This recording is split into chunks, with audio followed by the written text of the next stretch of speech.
सभी 10वीं के विद्यार्थियों का मेन स्कूल साथ में ब्रांच वाले विभाग के बच्चों का हम फिर से स्वागत करते हैं। लॉकडाउन के समय में ऑनलाइन क्लास में आप सभी लोग ध्यान दे रहे हैं, अच्छी पढ़ाई कर रहे हैं, ऐसी हम अपेक्षा करते हैं, परंतु वैसा हमें नहीं दिखाई दे रहा है। पिछला ये जो कोऑर्डिनेट ज्योमेट्री एक इम्पोर्टेंट चैप्टर है उसका वीडियो मैंने डाला आपको, और उसमें सिर्फ 22-23 विद्यार्थी 80 बच्चे हैं अपने, उसमें सिर्फ 22-23 विद्यार्थी ही प्रेजेंट है।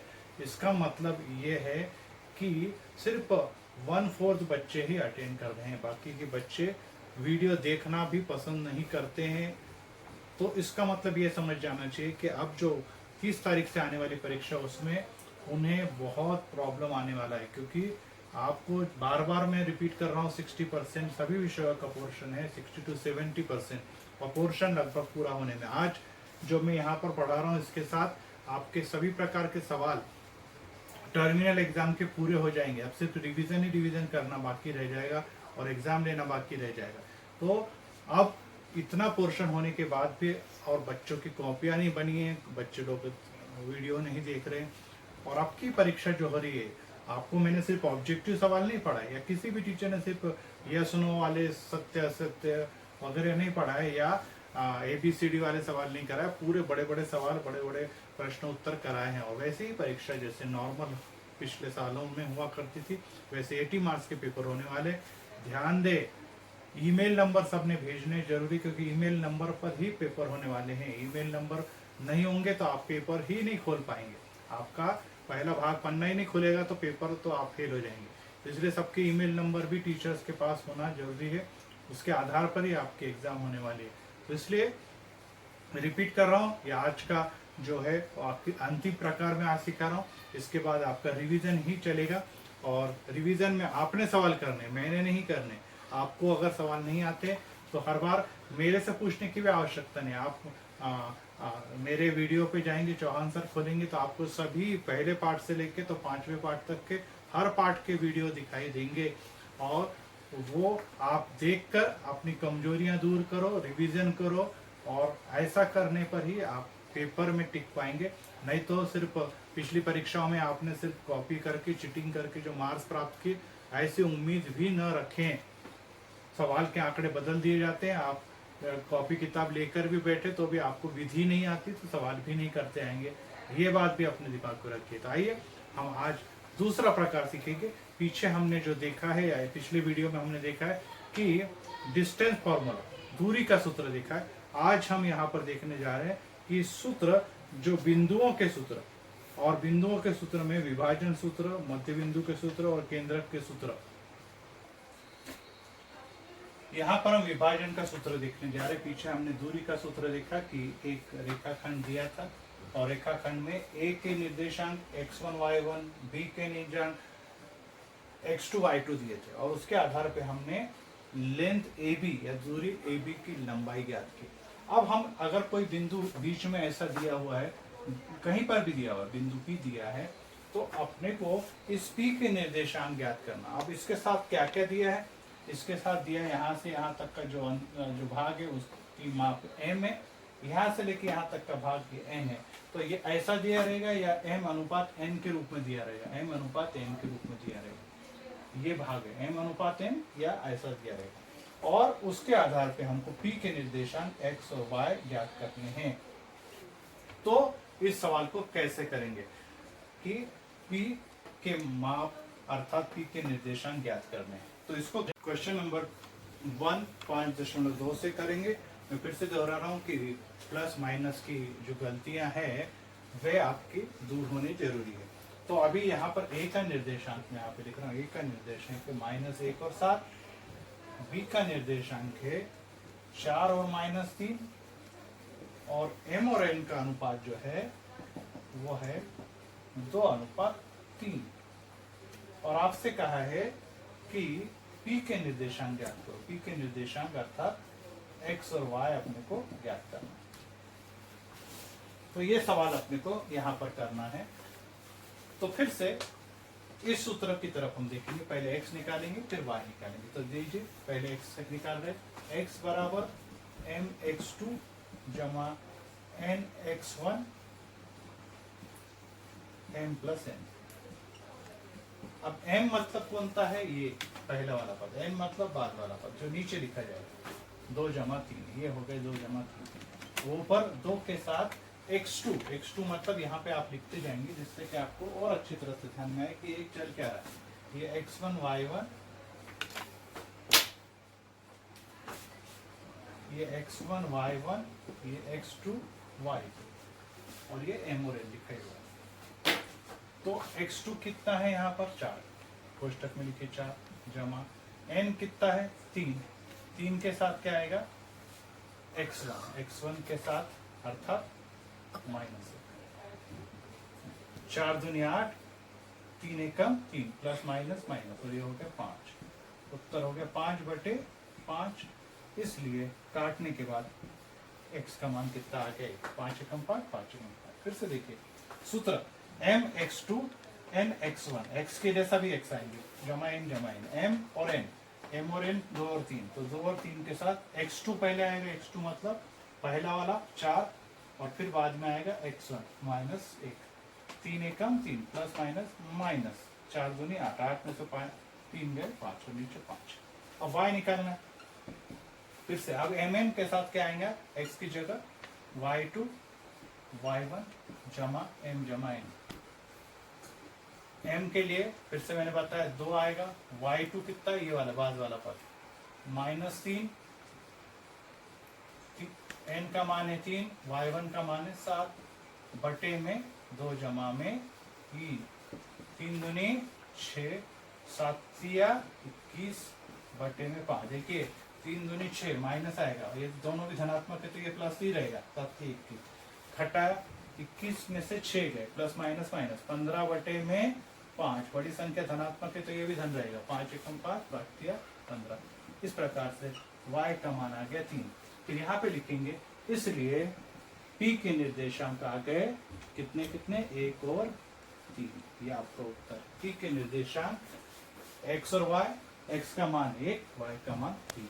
अब इसमें आपको सीधे सीधे a और b के मान दिए थे, p के निर्देशांक निकालने थे, x और y निकालना है, m और n का मान 2 और 3 दिया था, अब सिर्फ मान रखना बाकी है। अब सूत्र आपने बहुत अच्छी तरह से याद करने हैं। और एक इसी प्रकार का सवाल मैं आपको करके देता हूं जिससे कि आपके दिमाग में और अच्छी तरह से बैठ जाएगा कि करने कैसे होते हैं। और एक सवाल पे देता हूं, देखिए इन सवालों में आपकी प्रैक्टिस जरूरी है, क्योंकि आंकड़े तो कोई भी भेज देंगे, आंकड़े कोई भी बदले जाएंगे, परंतु अगर आपको सवाल अच्छी तरह से आते हैं तो ही आप कर पाएंगे। अब क्वेश्चन नंबर 2 का मैं तीसरा सवाल करता हूँ, 2 का तीसरा देखिए, यहाँ पे लिख रहा हूं मैं क्वेश्चन नंबर 2 का तीसरा। इसमें p का मान है 2 और 6, q का मान है -4 और 1, और a अनुपात b है 1:2। अब पहले सवाल में हमने उत्तर जो पाया था वो 1 और 3 था। अब हम इसको ज्ञात करेंगे। अब देखिए यहाँ पर क्या दिया, p और q, मतलब यहाँ पे एक p रहेगा, ये है q है, और बीच का जो बिंदु है, बीच का बिंदु है, इसके बारे में इसका कुछ नहीं दिया तो आप कोई भी आप मान ले लीजिए, m मान लीजिए, और ये है 1:2। रखना शुरू करेंगे। अब मैं x का मान निकाल रहा हूँ, x का मान अब मैं सूत्र नहीं लिखूंगा, सूत्र ऊपर लिखा है, आपको मालूम है ये m है, ये n है, ये x1 y1 x2 y2। फिर से यहाँ पे लिखते जाइए जिससे गड़बड़ ना हो, x1 y1 x2 y2, ये m और n। चलो अब मान भरेंगे। m x2, m का मतलब क्या है, ये 1, x2 का मतलब क्या है, पहला वाला पद -4 जमा n कितना है आपका 2, 2 के साथ आएगा x1 का मान कितना है 2, और नीचे आएगा 1 जमा 2, करो इसको हल, 4 एकम 4, 2 दूनी 4, प्लस माइनस माइनस, 4 में से 4 गए, 0/3, और 0/3 मतलब आता है x का मान आ गया इसका 0, आपका मान आ गया। अब y के लिए सूत्र यहाँ पे भर रहे, y के लिए my2, m मतलब कितना है 1, y2 मतलब अब पीछे वाले पर जाएंगे, y2 मतलब 1, उल्टा पुल्टा नहीं करना है, n के लिए 2, y1 का मतलब ये 6 बट्टे में 1 जमा 2। सवाल में कोई दम नहीं, सूत्र में और चिन्ह में कहीं गड़बड़ नहीं होनी चाहिए, तो आप सही सलामत पहुंच जाएंगे। बटे में भी उत्तर आ सकता है, बटे में भी उत्तर आ सकता है। फिर से m और n, m और n 1 और 2 लिख दिया, y2 बाद वाला पद देंगे 1, उल्टा पुल्टा नहीं करेंगे, y1 नहीं करना है, और 6 का मान, तो 1 1 कम 1, 6 दूनी 12 बटे में 3, 1 1 कम 1। अब इधर कितना आ गया, y बराबर 12 और 1 13 बटे में 3, इसका मान आ गया 13 बटे में 3। और इस प्रकार से आपके 2 उत्तर आ गए। यहाँ पे लिखेंगे आपने किसके लिए मान निकाले, m के लिए, तो m के निर्देशांक हो गए पहला 0 और फिर आया 13 बटे में 3। इसका मतलब है हमेशा ऐसे ही निर्देशांक 1 3 आएंगे ऐसा जरूरी नहीं है, ऐसा भी निर्देशांक आ सकता है कि बटे वाला भी हो सकता है, 0 भी हो सकता है, माइनस में भी हो सकता है, या वर्गमूल में भी आ सकता है। तो इस प्रकार से ये पहला मैंने सिखा दिया विभाजन के सूत्र। अब विभाजन के सूत्र में अब यहाँ तक तो हमने ये सब बातें सीखी, अब हमें अगर m और n का मान निकालने को कहे तो कैसे करेंगे। अब m और n का मान निकालने जा रहे हैं, तो देखिए कैसे निकलेगा। और ये भी परीक्षा में पूछा जाता है कि m और n का मान निकालिए। तो इन सवालों को जो बाकी के सवाल है उनको आपने हल करने, मेथड बिल्कुल सीधी सिंपल सी है, अगर आप ध्यान देंगे तो गलती नहीं होगी। प्रैक्टिस बार बार करनी है, मैंने आपको पीछे बताया कि आपके प्लस माइनस की गलतियां सुधर जाएंगी, अलजेब्रा में भी काम आएगी और जिंदगी में हर जगह काम आने वाली है, इसलिए इसको बड़े ही ध्यान से आपने सीखना है और करना भी है। तो आइए अब हम अगले प्रकार का सवाल सीखेंगे, और ये है क्वेश्चन नंबर 3। क्वेश्चन नंबर 3 में दिया है PTQ, मैं यहाँ पे आकृति बना देता हूँ, PTQ, T के निर्देशांक है -1 और 6, T के निर्देशांक यहाँ पे लिख रहा हूँ -1 और 6, ये हो गया। P के निर्देशांक है -3 और 10, -3 और 10। Q के निर्देशांक है 6 और -8, और आपसे कहा है कि किस अनुपात में विभाजित करती है, मतलब आपको यहाँ पर m और n का मान निकालना है। m, आपको यहाँ पे m और n का मान निकालना है।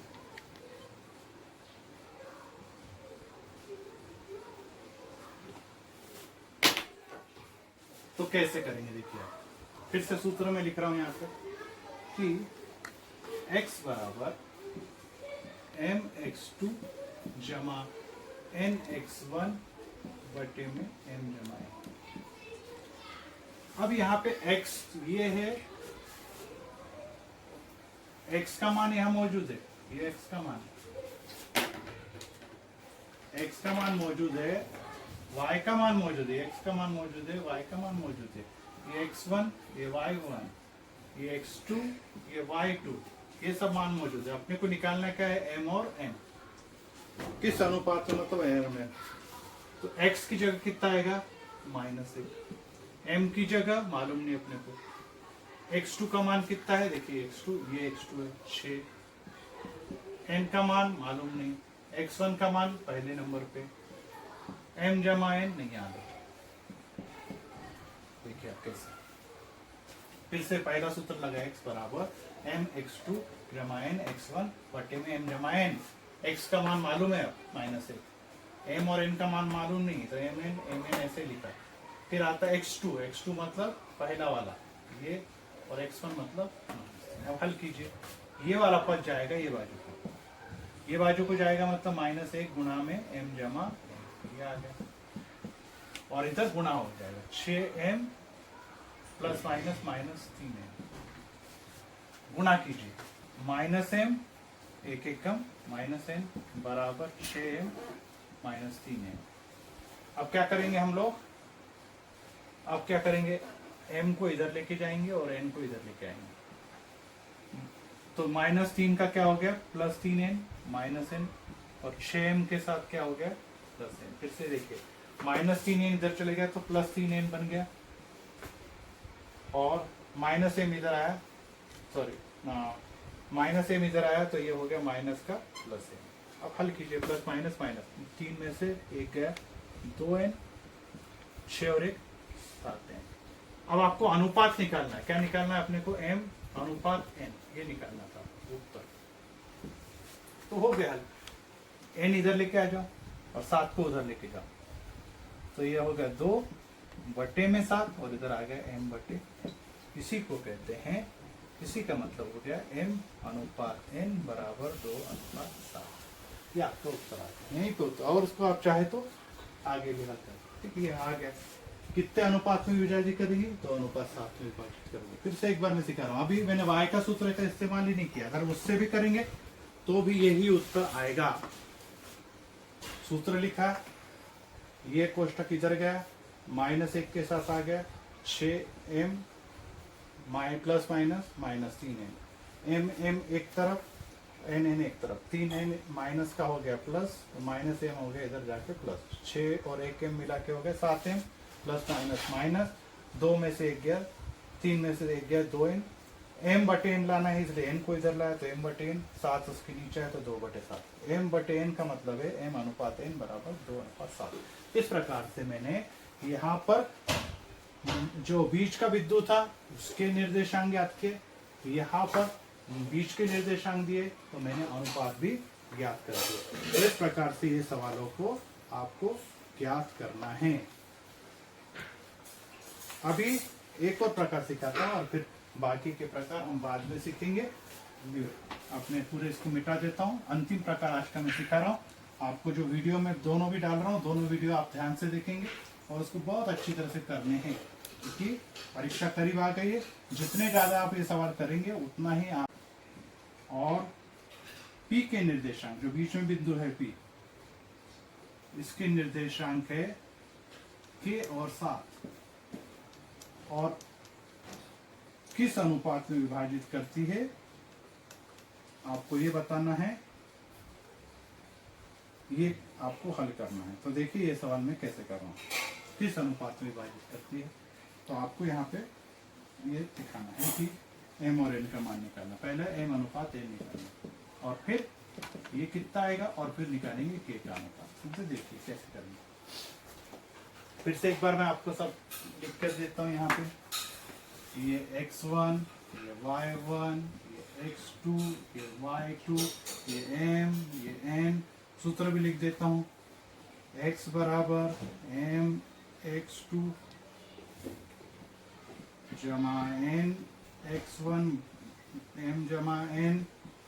y के लिए सूत्र है y बराबर m y2 जमा n y1 बटे में m जमा n। ये सूत्र लगने हैं, और ये सूत्र लगाने के लिए अब इसमें एक बात आप ध्यान में रखिए कि यहाँ पर किसी भी सूत्र की सहायता से आप लोग हल कर सकते हैं, और इसमें आपको मान ज्ञात करना चाहिए। सॉरी, यहाँ पे मैंने ये लिख दिया, ये x है और ये y है। अब इसमें देखिए मैं इस सूत्र का इस्तेमाल करूंगा, इस सूत्र का इस्तेमाल करूंगा, क्योंकि इसमें y मौजूद है, k का मान नहीं है। तो पहले अपन इस सूत्र की सहायता से क्या निकालेंगे, ऐसे m और n, फिर m और n का मान इसमें भर देंगे तो क्या आ जाएगा, k का मान आएगा। तो मैं पहले इस भाग को हल कर रहा हूँ, फिर इस भाग की तरफ आऊंगा। y का मान कितना है, 7। m का मान मालूम नहीं, y2 का मान कितना है, 2। n का मान नहीं मालूम, y1 का मान कितना है, 9। m जमा n। देखिए अब इसी को, इसका मैंने x वाला भाग किया, अब इस सवाल का मैं क्या वाला, y वाला भाग कर रहा हूँ, जिससे कि आपको समझ में आ जाएगा कि x से करो y से करो एक ही उत्तर आएगा। y की जगह 7, m और n मालूम नहीं, m और n, और y2 y1 2, y1 9, 2 और 9 भाग किया। अब ये कोष्टक लगा के इसको इधर लेके जाओ, 7 m जमा n। देखिए ऐसा ही हो रहा है, 2m जमा 9n, m एक तरफ, n 7 का गुणा कर दो, 7m जमा 7m, 2m जमा 9m, 2 को इधर लेके जा रहा हूँ, m को उधर लेके जा रहा हूँ, तो 7m के साथ -2m आ गया और 9m के साथ आ गया -7m। ये हो गया 5m और ये हो गया 7 में से 9 में से 7 गया 2m, अर्थात mn एक तरफ आ जाएंगे। m/n बराबर कितना आ गया 2/5। ये पहला उत्तर आ गया। m और n का मान ज्ञात करो तो mn का मान 2/5 आ गया। अब इसके बाद हमें क्या करने का है, इसको भी हल कर लेना। लीजिए x का मान मालूम नहीं, अर्थात x का मान कितना है k, m और n का मान नहीं मालूम, m और n का मान अपने को मालूम नहीं, तो m और n की जगह क्या कर रहे हैं हम लोग 2:5 ले, तो m का मान 2 आ गया, तो यहाँ पे मैंने 2 भर दिया। x2 का मान कितना है यहाँ पे 1, n का मान कितना है 5 भर दिया मैंने। ये उत्तर है, याद रखिए ये उत्तर है आपका। x1 का मान है 8 और m और n मतलब 2 जमा 5। अब के 2 एकम 2, 8 पंचे 40 बटे में 7, के का मान हो गया 42 बटे में 7, 7 एकम 7, 7 छंग 42, इसलिए के का मान आ गया। तो इस प्रकार से मैंने यहाँ पर इसे हल किया, जैसे ये हल किया था वैसे यहाँ पर भी हल कर दिया। y की जगह y का मान 7 भरा, m और n मालूम नहीं था 2, और y2 y1 2 और 1 भर दिया, इधर चले गया 7 का गुणा कोष्टक से किया, 7n हो गया, 2m 9n आ गया, 2 इधर आ गया, 7 में से 2m गया 5m और 9 और 7n इधर आया तो 9 में से 7 गया 2n, m/n किया तो 2/5 आ गया। m का मान 2, n का मान 5। अब यहाँ भर रहे हैं, अब 5 नहीं है क्यों भर रहे, क्योंकि अपने को ये मान निकालना था x का मान k निकालना था। x की जगह k लिख दिया मैंने, m और n का मान 2 और 5, यहाँ भी 2 और 5 भरा। x2 की जगह 1, y2 की जगह सॉरी x1 की जगह 8, 5 8 40, 2 एकम 2 40 और 2 42, 7 एकम 7, 7 के का मान आ गया 6।